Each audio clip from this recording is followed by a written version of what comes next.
கிளாஸும் இருக்கு. அது தவிர்த்து கல்ச்சரல் பிராக்டிசஸ் இருக்கு.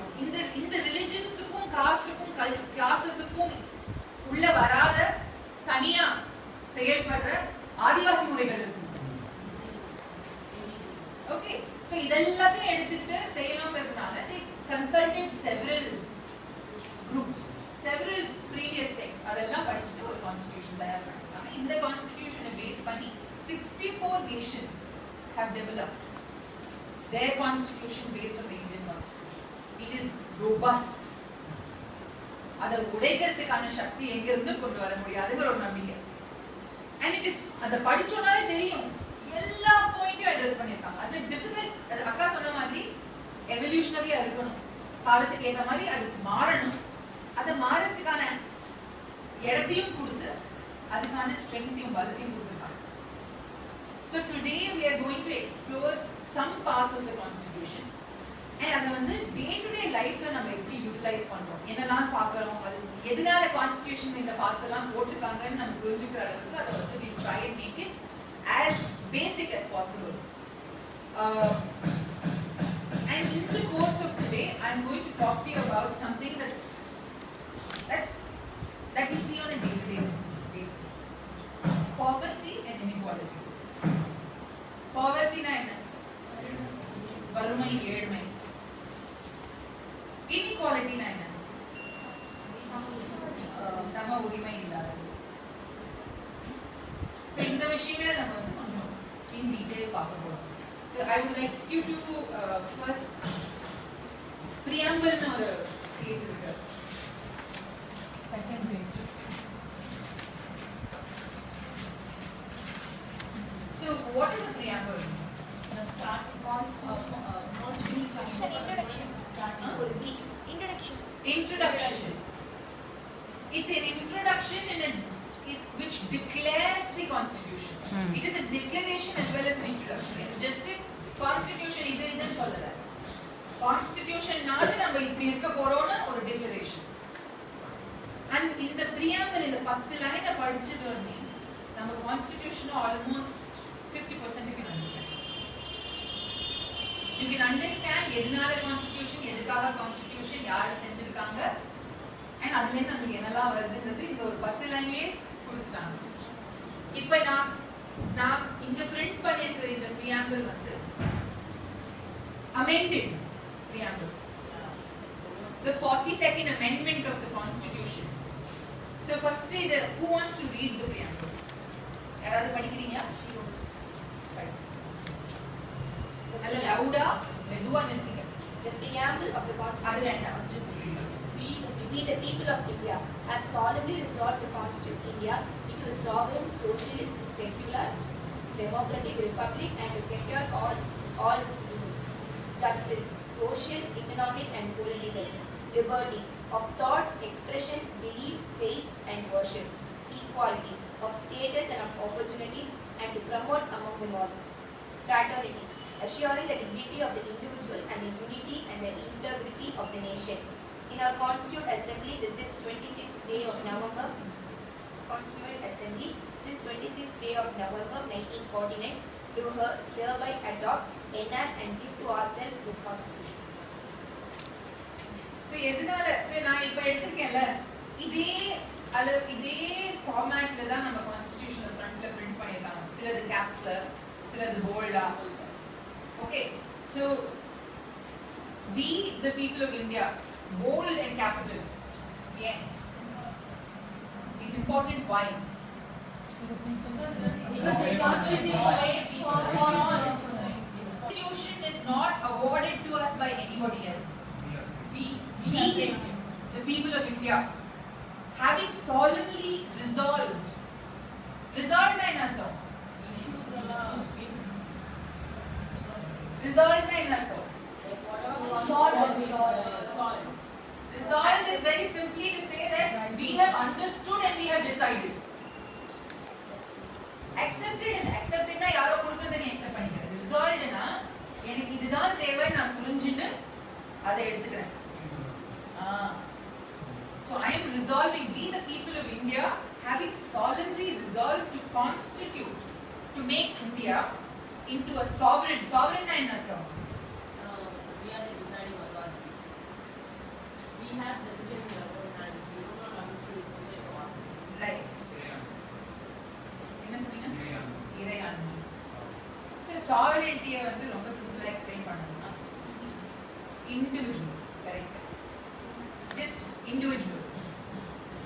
My sovereignty என்னோட individual power யூஸ் பண்ணி நம்ம ஒரு collective power கிரியேட் பண்ணோம். So நம்ம water சொல்லும்போது single drops of water make a mighty ocean நம்ம எழுதினாங்க. The same is applicable here. Every single individual's power makes a large nation. ஒரு நாட்டுல வெறும் லேண்ட் மாஸ் மட்டும் இருந்தா மனுஷங்களே இருந்தா அது நாடுன்னு சொல்றோமா? இல்ல. So you are the sovereignty that gives the power to this country. And இதுக்கு முன்னாடி நம்ம யாருக்கோ அடிமையா இருந்த காலத்துல உன்னோட individual sovereignty was taken away. So இன்னொரு sovereign power கிட்ட நம்ம அடிமையா இருந்தோம். அது வந்து பிரிட்டிஷரா இருந்திருக்கலாம், அதுக்கு முன்னாடி வந்தவங்களா இருந்திருக்கலாம். பட் அவங்க கிட்ட இருந்து எடுத்து individual power-ஐ restore பண்ணி எடுத்து ஒருத்தர் கிட்ட கொடுக்கல. எடுத்து இந்த நீங்க பிரைம் மினிஸ்டர், நீங்க ராஜா, நீங்க பிரசிடென்ட் கொடுக்கல. We the people have taken back our sovereignty and we pledge to give it back to make this country a democracy. So sovereign, socialist, secular. இது ரெண்டு வார்த்தைகளும் முதல்ல எழுதின போது இல்ல. 42nd amendmentல 1976ல ஆட் பண்ணாங்க. ஓகே, இது ரெண்டும் ரொம்ப இம்பார்ட்டன்ட். இது இல்லங்கிறதுனால நம்ம டெமோக்ரஸி சாவரன் செக்யுலரா சோஷியல் செக்யுலரா இல்லங்கிறது அர்த்தம். அது எழுதின போதே அது வந்து இம்ப்ளிசிட், இன்ஹெரண்ட். சோ அம்பேத்கர் வந்து ஒரு ஸ்பீச்ல சொன்னாரு, நான் வந்து சோஷியலிஸ்ட்ங்கிற வார்த்தையை ஆட் பண்ணணும்ங்கிறது இல்ல, செக்யுலர்ங்கிற வார்த்தையை ஆட் பண்ணணும்ங்கிறது இல்ல. ஏன்னா அந்த ரைட்டை நான் இதுல எம்பெட் பண்ணிட்டேன். ஃபண்டமெண்டல் ரைட்ல உனக்கு ஒரு சோஷியலிஸ்ட் செக்யுலர் கண்ட்ரியா இருக்கிறதுக்கான எல்லா ரைட்டையும் எழுதிட்டேன். சோ நான் இதை இம்ப்ளிசிட்டா பிரியாமல்ல எழுதணும்ங்கிற அவசியம் இல்ல அப்படின்னு அவர் சொன்னார். ஆனா எதனால இதை எழுதுறதுக்கான ஒரு டைம் வந்ததுன்னா, after 30 years of independence we were still struggling, we were still fighting. Neeya Naana, யார் பெருசு யார் சின்னது, இவன் கிட்ட நிறைய இருக்கு, என்கிட்ட கம்மியா இருக்கு, அவன் முஸ்லிம் நான் ஹிந்து நான் கிறிஸ்டியன், இப்படி நிறைய பிரச்சனைகள் இருந்ததுனால அந்த ரெண்டு வார்த்தைகளை எக்ஸ்பிளிசிட்டா போட வேண்டிய ஒரு கட்டாயம் வந்து. சோ சோஷியலிஸ்ட் அப்படிங்கிற செக்யுலர் நான் all religions are equal. Okay. The country not having a religious identity of its own, but accepting of all religions. Exactly. So secular க்கு ரொம்ப காமனா நம்ம அண்டர்ஸ்டாண்ட் பண்ணிக்கிறது என்னன்னா எல்லா ரிலிஜனும் ஒரே சமம் அப்படிங்க. ஆனா டெக்னிக்கலா அது கொஞ்சம் யோசிச்சு பார்த்தோம்னா, ஸ்டேட்னா நம்ம தமிழ்நாடு, ஆந்திர பிரதேஷ் மாதிரி ஸ்டேட்ங்கிற போது நம்ம இந்தியா இஸ் a state. அந்த ஸ்டேட்டுக்கான ரிலிஜன் கிடையாது. அதாவது Pakistan or Bangladesh or any other Middle Eastern country has a religion that is prescribed to that state. What is the religion? Islam. The same religion, there is the same principle without implicit behavior in other countries like America and England. Christianity. ஏன்னா நிறைய பேர் majority religion வந்து ஒரு religion.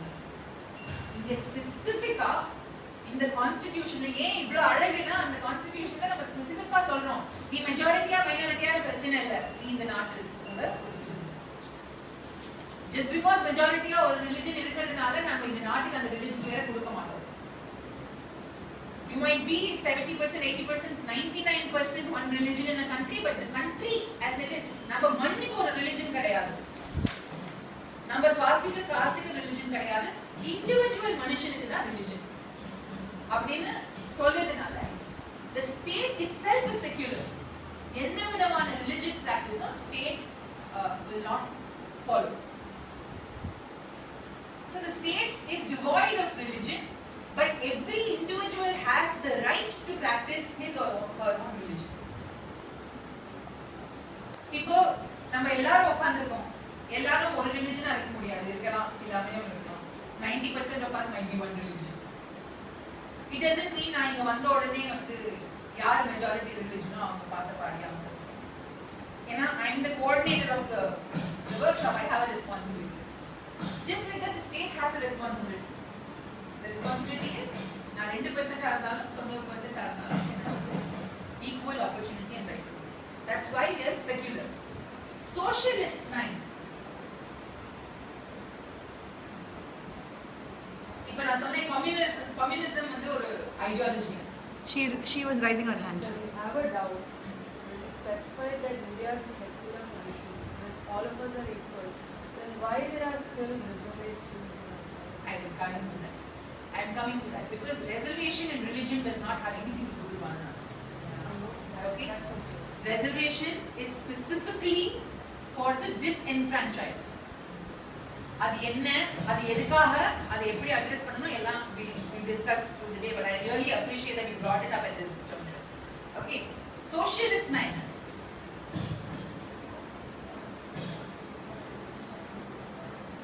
So communism ஒரு political ideology நான் சொன்னேன். அதே மாதிரி நம்ம தமிழ்நாட்டுல என்ன political ideology? Dravidianism. Dravidianism. Okay, கிட்டத்தட்ட 50 வருஷமா நம்மள எந்த விதம் no other political party other than Dravidian parties have been able to rule us. Right? So now we are strongly, we are entitled to one ideology. In this state, we feel like we are entitled to that ideology. அதே மாதிரி the entire country should feel entitled to one.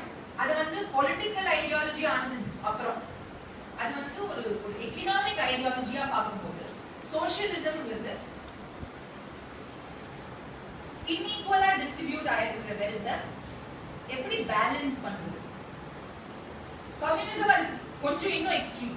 It is நிறைய இருக்க வேண்டியது கூட எல்லாரும் கொடுத்துடலாம் இல்ல. சோஷியலிசம்ல என்ன சொல்றோம்னா உன்கிட்ட நிறைய இருக்கு, நீ அதுக்கான வேலை செய்யல சரி, ஆனா நீ மத்தவங்களோட ஆப்பர்ச்சுனிட்டியை எடுத்து அவங்கள disenfranchise பண்ணிட்டு நீ பெரியவனா. So it is the state's responsibility to instill economic balance. ஒரு நாட்டுல ரொம்ப புவராவும் ரொம்ப ரிச்சாவும் இருக்க கூடாது, ஒரு அளவுக்கு பேலன்ஸ் இருக்கணும் அப்படிங்கறதுனால நம்ம செக்யூலர் சோஷியலிஸ்ட்னு சொல்றோம். அது அன்பார்ச்சுனேட்லி இன்னைக்கு இருக்கிற சிச்சுவேஷன்ல இட்ஸ் நாட் ட்ரூ. ரொம்ப கஷ்டப்படணும் இந்த சோஷியலிசம் திரும்பி எடுத்துட்டு வரதுக்கு, ரொம்ப கஷ்டப்படணும். I am not saying it's the only way of life. I am saying it could be a very good answer to our problems. ஏன்னா நம்ம வந்து எல்லாருக்குமே தெரியும், நம்ம நடந்து போகும்போது பார்க்கிறோம் ஒருத்தர்கிட்ட ரொம்ப நிறைய இருக்கு, இன்னொருத்தர்கிட்ட ஒண்ணுமே இல்லை.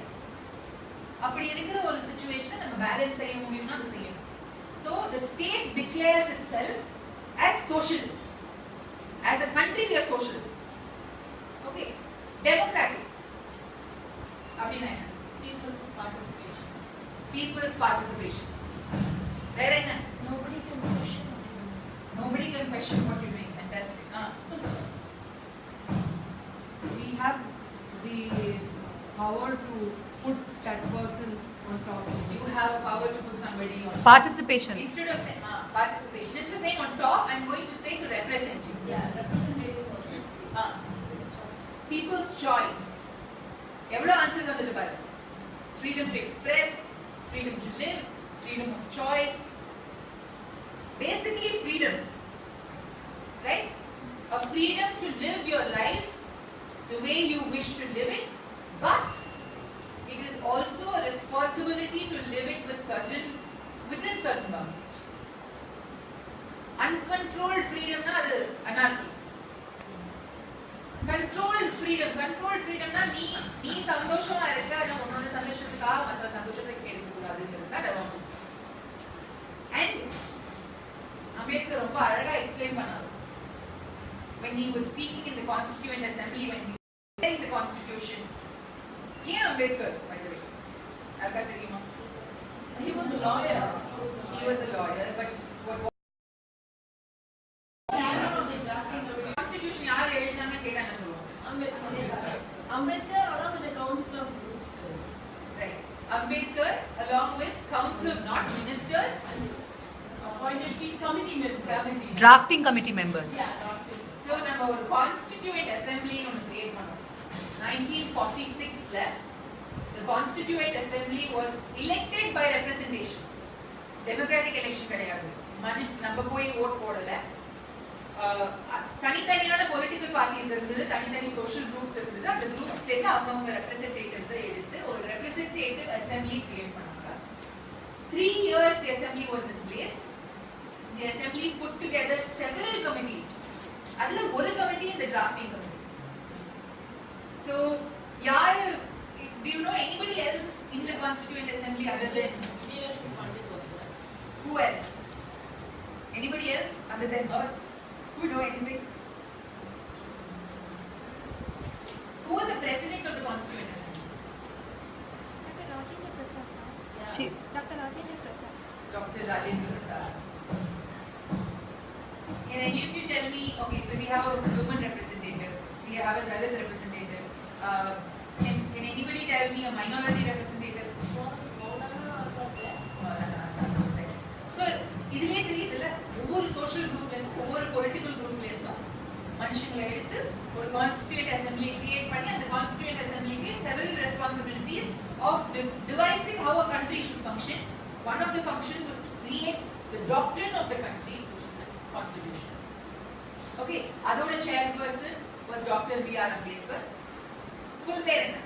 Bhimrao Ambedkar. Okay, Dr. B.R. Ambedkar was the chairman of the drafting committee of the Constituent Assembly, and இது வந்து ஒரு beautiful டெக்ஸ்டா பண்ணி எடுத்துட்டு வர ரெஸ்பான்சிபிலிட்டி 14 பேர் இருக்காங்க. அது ஒருத்தர் doctor Ambedkar.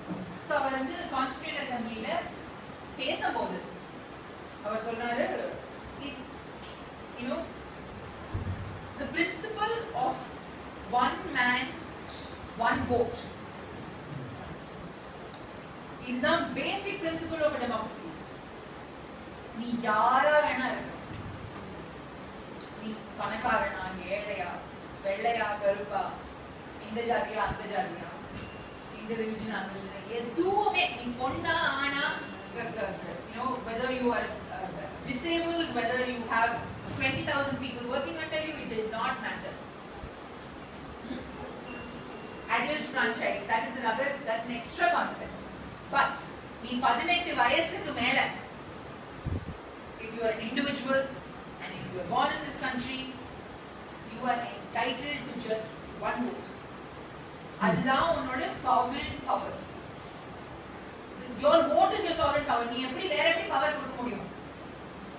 You have a power, inherent power. உன்னோட சக்தியை நீ எப்படி பாஸ் ஆன் பண்ண முடியும்? Through that vote, yeah. So he's saying one man, one vote. அதை கொடுத்துட்டோம், but he questions, immediately he questions. But when will we achieve one man, one value? One man, one vote, one value. ஆனா one man, one value எப்ப ஆகும்னு கேக்குறாரு. I have given உங்களோட last but one page there ஒரு set of quotes and speeches and excerpts நான் கொடுத்திருக்கேன். Okay, that you have Dr. Ambedkar's speech, and then ஒரு paragraph, அப்புறமா நம்ம படிப்போம். அதுல ரொம்ப beautiful this question. He said political life la we are giving equality through this constitution, but நம்ம social life la எப்ப equality வரும்? Okay, this question. So democracy ங்கற போது எல்லாருக்கும்